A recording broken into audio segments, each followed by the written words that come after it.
Thank you, Cameron. Now it's victory for locals in Waterlooville. The Battle of Waterlooville has been won, as they've now dropped plans to house migrants in hotels at the site because it was deemed to be unsuitable.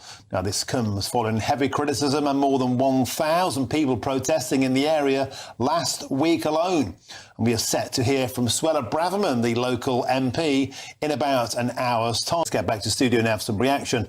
I'm joined by GB News' senior political commentator Nigel Nelson, and also the historian and the broadcaster Rafe Heydel-Mankoo. Gentlemen, welcome. Rafe, I'm going to start with you on this occasion because there's a feeling now, is there not, that with these nationwide protests, the genie is out of the bottle and it can't be put back in. It's flipped now, this, from being a far-right issue, the words of the Prime Minister just a year ago, to one of women's safety, of community cohesion. Working class communities, as we saw there, rallying around and saying enough is enough. Waterlooville, do you believe, is an isolated incident, or could this be the beginning of a nationwide pushback? Absolutely. Something has changed in this country. The British people have had enough. I'm reminded of G.K. Chesterton, who said, "For we are the people of England that have not spoken yet." Well, they found their voice. They found their voice in Waterlooville. Congratulations to all of those people who powerfully and peacefully demonstrated.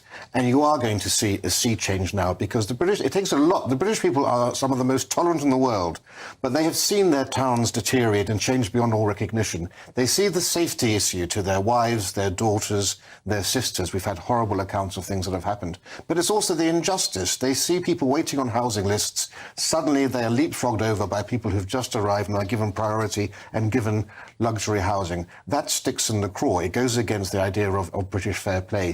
This is going to be a change, and I think you're going to see, because these migrant hotels are right up and down the spine of the country now, and the people of England will no longer be denigrated, be besmirched as being far right. They were reticent to speak out in the past because of people like Keir Starmer calling them far right thugs. They're not buying it any longer. They're coming out and they're going to be speaking about this increasingly. And it's going to get worse, because when you clear out migrant hotels, people think that's the solution. These people are going to be going into private accommodation. It's one thing to have migrants on a golf course on the outskirts of town. When they're leaving there and they're living right next door to your families or across from a primary school, it's going to become an even stronger issue in the months and years ahead.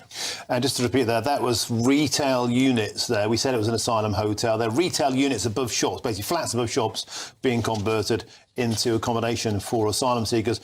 Rafe, I wanted to ask you about an excellent point you made about containment camps, because Kemi Badenoch yesterday ruffled a few feathers, saying, why are we even putting people in hotels at all? What about in camps? You got involved because you have familial experience of this in the past, and you believe that containment camps could be a great idea. Yes, so we should be emptying not just the hotels, all private accommodation. We have 30,000 migrants in hotels. We have around 70,000 already in private accommodation.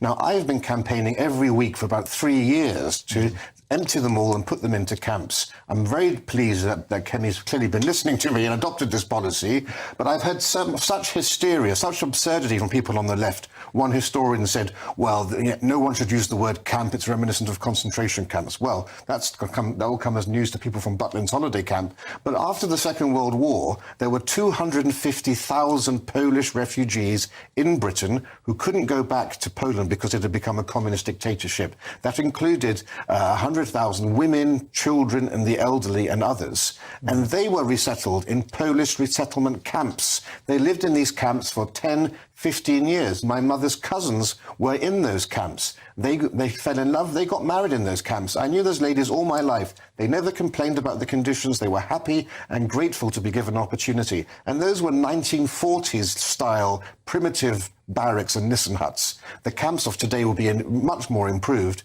And for heaven's sake, our British armed forces are being housed in military barracks and camps. If they're good enough for our young men of fighting age, they should be good enough for these young men of fighting age, rather than putting them into four-star luxury hotels when many of them come from extremely disadvantaged backgrounds, where essentially a one-star hotel would be a palace for them. OK, Rafe Heydel-Mankoo, excellent. Thank you very, very much for joining us with that impassioned speech there.